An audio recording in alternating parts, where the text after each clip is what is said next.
오늘 우리에게 주시는 하나님 말씀 함께 봅니다. 오늘 우리에게 주시는 하나님 말씀은 시편 1편 1절부터 6절입니다. 그러면 다 함께 읽습니다.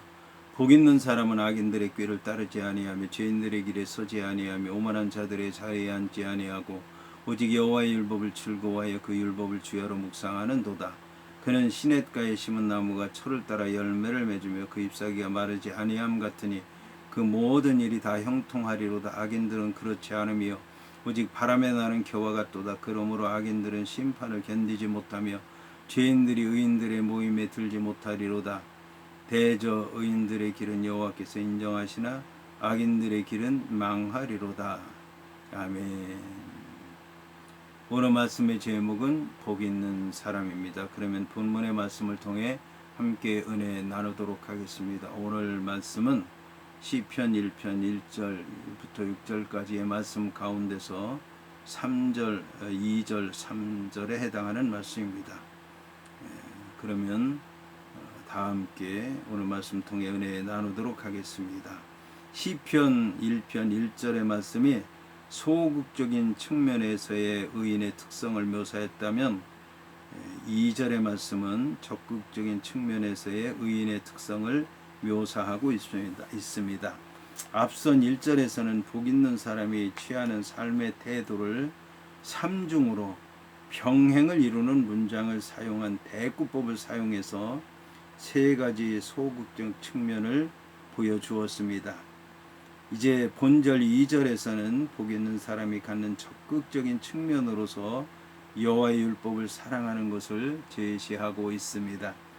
여기서 율법에 해당하는 히브리어 토라라고 하는 말은 율법으로 번역되는데 유대인들은 좁은 의미에서 이 율법을 모세의 경우로 오경으로 이해를 하고 있습니다. 하지만 이 율법에 해당하는 토라라고 하는 말은 넓은 의미에서는 하나님의 깊으신 뜻이 계시되었다는 점에서 하나님의 교훈이나 훈계나 가르침이나 계시나 계명이라고 하는 의미를 지닙니다.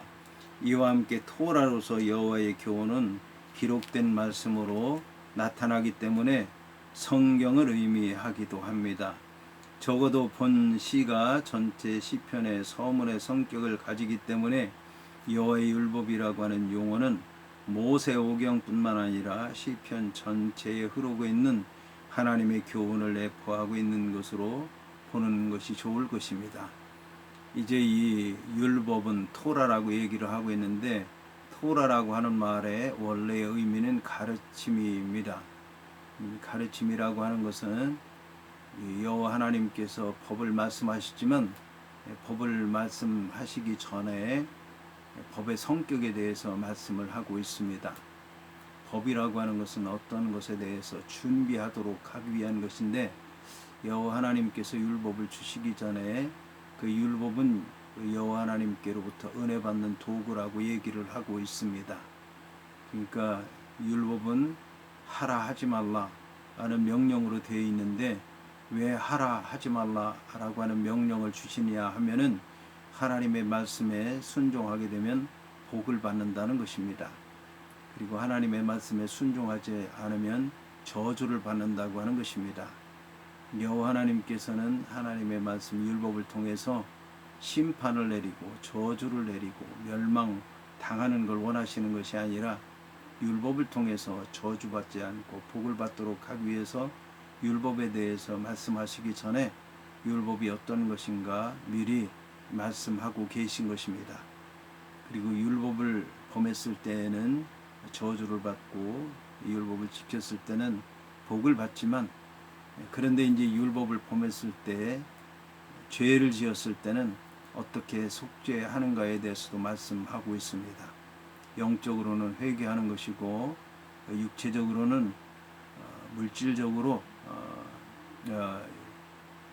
보상하는 것이고 또 세상적으로는 새로운 삶을 사는 것입니다.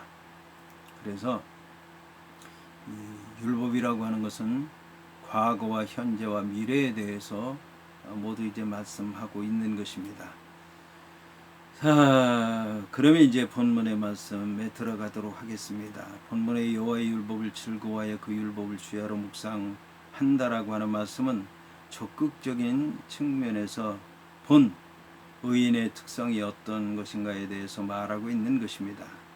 그 의인의 특성은 한편으로는 하나님의 율법에 대해서 기쁨으로 반응하는 것이고, 다른 한편으로는 계속적으로 그 율법과 관계를 맺는 삶을 사는 것입니다. 그리고 그 율법의 말씀을 통해서 자신의 삶을 돌아보는 성숙한 신앙을 유지하면서 가는 것입니다. 한편 한글 개역 개정 성경에서는 오직이라고 하는 표현을 사용해서 앞선 1절에 제시된 소극적 측면보다는 본절 2절에 제시된 적극적 측면에 더 관심을 기울여야 한다고 하는 사실을 암시하는 정도로서 전달하고 있는데, 원문으로 보게 되면 훨씬 더 선명하게 드러나고 있습니다. 본시 저자는 앞선 1절의 소극적인 자세 역시 같이 있고 중요하지만 본절 2절에 나오는 적극적인 태도가 더욱 중요하다는 것을 강조하고 있습니다. 그래서 우리말 성경에는 오직이라고 하는 말로 이렇게 번역을 하고 있지만, 그 히브리어는 그러나라고 하는 말로서 이제 이렇게 악인들의 꾀를 따라가지 말고 죄인들의 길에 서면 안 되고 오만한 자들의 자리에 앉으면 안 되는 것, 그 분명하지만 그러나 그 모든 것도 결국은 율법을 어떻게 대하느냐에 따라서 달라질 수 있다라고 하는 의미를 지니고 있습니다. 따라서 이러한 적극적인 자세를 가질 때 참으로 복된 삶을 영위할 수 있음을 강조하고 있는 것입니다. 여기서 율법에 해당하는 토라트라고 하는 말의 원형 토라라고 하는 말은 원래 화살을 쏘거나 어떤 물건을 따위를 던져서 특정한 지시물을 가리키는 것을 의미하는 야라에서 유래한 단어로서 방향을 모르는 자들에게 바른 방향을 지시해 주거나 잘못 행하는 자들에게 올바른 규범을 교훈해 주는 것을 의미하고 있습니다. 이러한 원문의 의미를 통해서 여호와의 율법은 모호하지 않고 참과 거짓의 경계가 불분명하지 않은 것이 아니라 분명하다라고 하는 사실을 말해주고 있습니다. 따라서 여호와의 율법은 참과 거짓을 항상 분명하게 가름해주는 척도이고 기준이 되는 것입니다.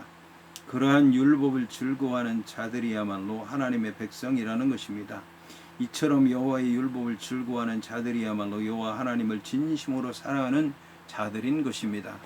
한편 율법에 해당하는 히브리어 토라라고 하는 말은 일반적으로 구약 성경의 일부분으로 예언서와 성문서와 구별해서 모세 오경을 지칭하기도 합니다. 그런데 히브리 사람들은 성경을 타나크라고 부릅니다. 타나크라고 하는 말은 모세 오경인 토라와 예언서인 네비임과 성문서인 케투빔 가운데서 이제 앞자를 따서 네비임의 토라의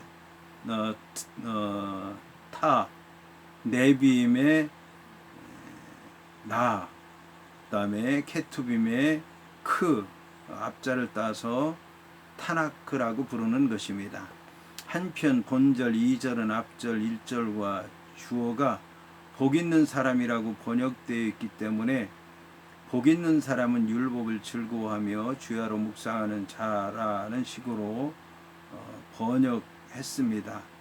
그러나 시편 1편을 시작하는 아실의 하이시라고 하는 말은 사람의 복들로 해석되었기 때문에 본문의 구조는 사람의 복들은 하나님의 율법을 즐거워하며 그 율법을 주야로 묵상하는 것이다 라고 하는 뜻입니다.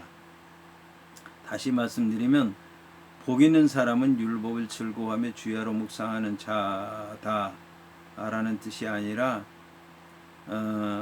사람의 복은 하나님의 율법을 즐거워하며 그 율법을 주야로 묵상하는 데 있다 라고 하는 그런 말인 것입니다.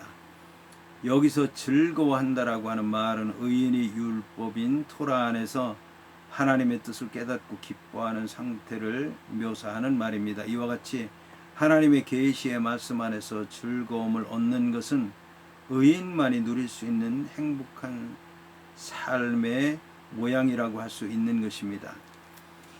본문에 즐거워한다라고 하는 말로 번역된 해프초라고 하는 말은 기쁨과 소원이라고 하는 뜻을 지닌 해펙츠라고 하는 말에서 나온 말로서 그의 기쁨이나 그의 소원이라는 뜻입니다.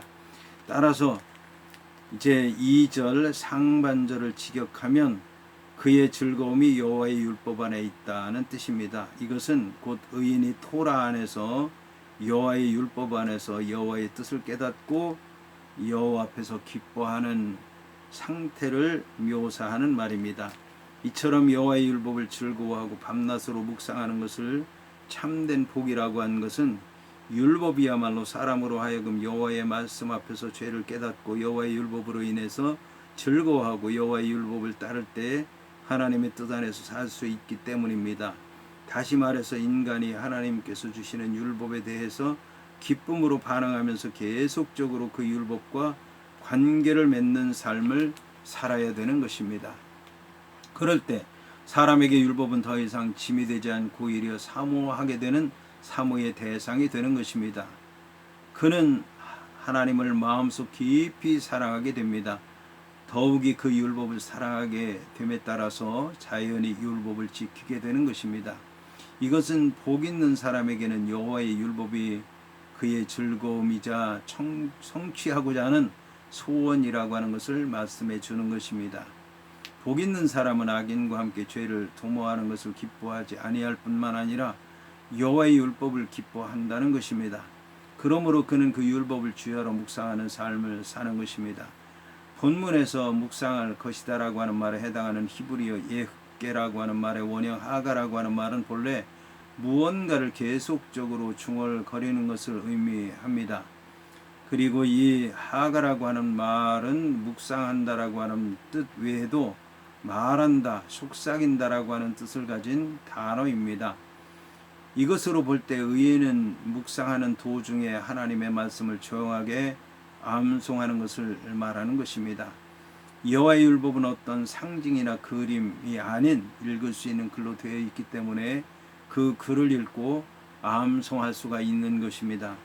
여기서 낮과 밤은 하루 종일이라고 하는 의미만이 아니라 일생 동안이라고 하는 의미를 지닙니다.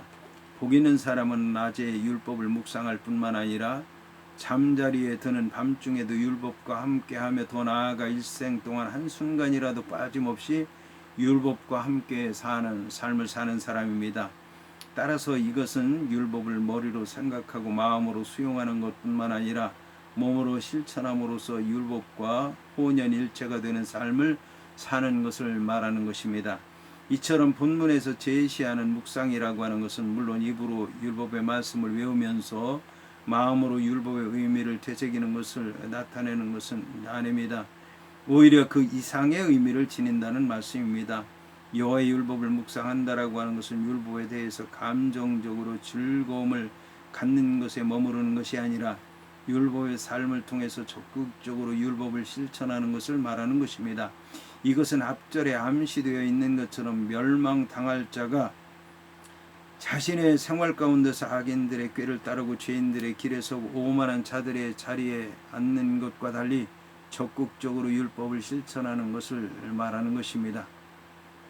여기서 우리가 알아야 되는 것은 앞절에 암시되어 있는 것이 이제 악인들의 꾀를 따르고 죄인들의 길에 서고 오만한 자들의 자리에 앉는다고 하는 말을 통해서 악이라고 하는 것이 얼마나 집요하고 열심히 있고 끝까지 가는가를 우리는 알아야 될 것입니다.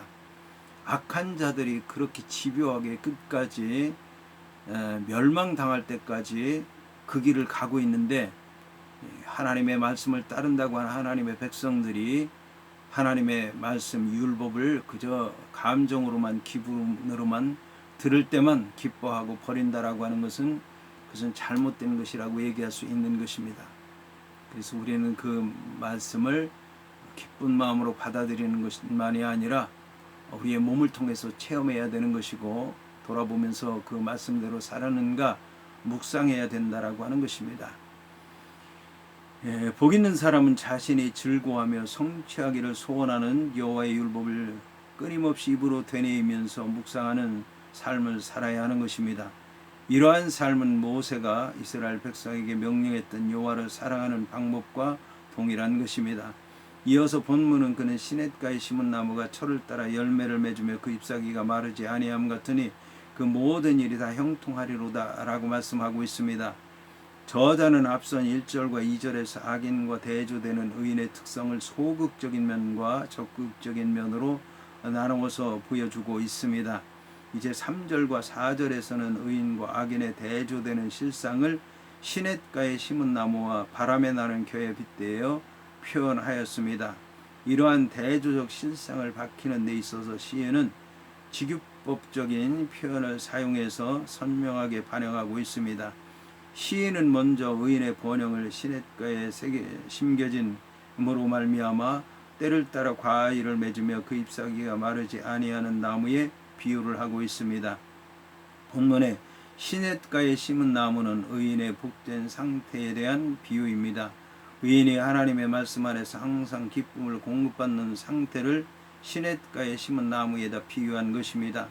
시냇가에 심은 나무는 언제든지 생수를 공급받는다는 것입니다. 한편 본문의 시냇가에 심은 나무는 여호와 하나님에 의해서 심겨진 나무를 의미합니다. 여호와 하나님을 믿기 전에 광야와 같은 메마른 땅에 있던 나무가 여호와 하나님에 의해 시냇가로 옮겨져서 여호와 하나님의 말씀을 통해서 계속해서 물을 공급받음으로 말미암아 계속해서 인생의 열매를 맺게 된다는 것을 말씀하는 것입니다. 이에 반해서 악인들의 꾀라든지 죄인들의 길이라든지 오만한 자들의 자리라고 하는 것은 철저하게 하나님의 말씀이 아닌 인간들의 생각과 인간들의 행동과 인간들의 삶에 의해서 결정된 것입니다. 여기서 시내에 해당하는 히브리어 팔르게 마임이라고 하는 말에서 팔르게라고 하는 말은 원래 팔라그라고 하는 말에서 나왔는데 나뉘어진다, 갈라진다는 뜻으로서 물의 갈래들이라고 하는 뜻을 지니고 있습니다. 이러한 팔라그라고 하는 갈라진다고 하는 뜻을 지닌 단어는 팔레스틴에서 흔히 발견할 수 있는 간헐천을 말하는 것은 아니고 인공적으로 만들어진 수루를 말하는 것입니다.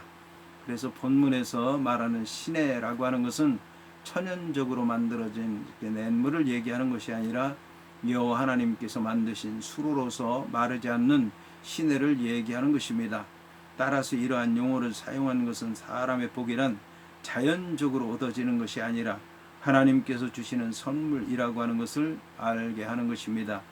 시인이 살고 있던 팔레스틴이라고 하는 지역은 건기와 우기가 뚜렷이 구분되는 지역이었습니다. 여기서 팔레스타인인데 팔레스타인이니 팔레스틴이라고 하는 이런 말은 블레셋에서 온 단어입니다. 블레셋은 이스라엘 백성들과 바로 옆에 있었는데 수천 년 동안 원수지간으로 살고 있는 것입니다. 이런 팔레스틴 지역은 연평균 강수량이 600mm 정도인데 대개의 비가 우기에 집중적으로 내립니다. 따라서 팔레스틴에는 우기에는 물이 흐르지만 건기에는 물이 말라버리는 간헐천, 즉 와디로서 비가 대부분 오지 않는 지역입니다. 이러한 이유로 팔레스틴에는 키가 작은 나무가 많습니다. 그러나 예외적으로 시냇가에 심겨진 나무는 크게 자라고 사철 푸르면서 많은 열매가 맺혀집니다. 본문의 철을 따라라고 하는 말은 그의 때에라는 말이고, 이는 곧 인생의 적절한 때를 얘기하는 것이고 그 적절한 때에 열매를 거두게 된다는 말씀인 것입니다. 나무가 추수기에 열매를 맺는 것은 자연스러운 결과입니다. 이와 같이 죄악을 멀리하고 하나님의 말씀 안에서 끊임없이 기쁨을 누리는 의인은 인생의 추수기에 자연스럽게 때를 따라서 열매를 맺게 되는 것입니다. 이 열매는 추수할 때에 맺히는 열매이기 때문에 겉으로는 화려하지만 속이 비어있는 악인들의 열매와는 달리 완전히 익은 열매임에 틀림이 없습니다. 여기서 열매에 해당하는 히브리어 페리라고 하는 말은 열매를 맺는다, 식물의 소출을 얻는다라고 하는 뜻의 동사 파라에서 나온 명사로서 문자적으로는 나무의 열매, 식물의 소출을 의미하지만 영적으로는 자손, 후손, 어떤 일의 최종적인 결과를 가리키는 말로도 자주 사용되고 있습니다. 따라서 여기서 의인의 행복은 인간의 잔재주로 인해서 얻는 그런 종류의 행복이 아니라 끊임없는 경건의 노력을 통해서 얻는 완전 무결한 행복인 것입니다. 본문에서 형통할 것이다 라고 하는 말에 해당하는 야철리아흐라고 하는 말의 원형 찰라흐라고 하는 말은 거칠 것이 없이 앞으로 돌진하는 모양을 나타내는 단어로서 앞길이 평탄하고 형통하며 번성하는 것에 관계된 모든 것을 의미하고 있습니다. 특히 본문에서는 모든 동사들이 반복과 지속과 미래적인 의미를 갖는 미완료형으로 되어 있습니다. 미완료형이라고 하는 것은 완료되지는 않는 상태로 지속되고 계속되고 끝이 날 때까지 그 상태를 유지한다고 하는 뜻입니다. 모쪼록 이 말씀을 통해서 하나님의 말씀을 통해서 은혜 받기를 원하고 그 길을 가는 모든 성도들에게 놀라운 말씀으로 임하시기를 주의 이름으로 축원을 드립니다.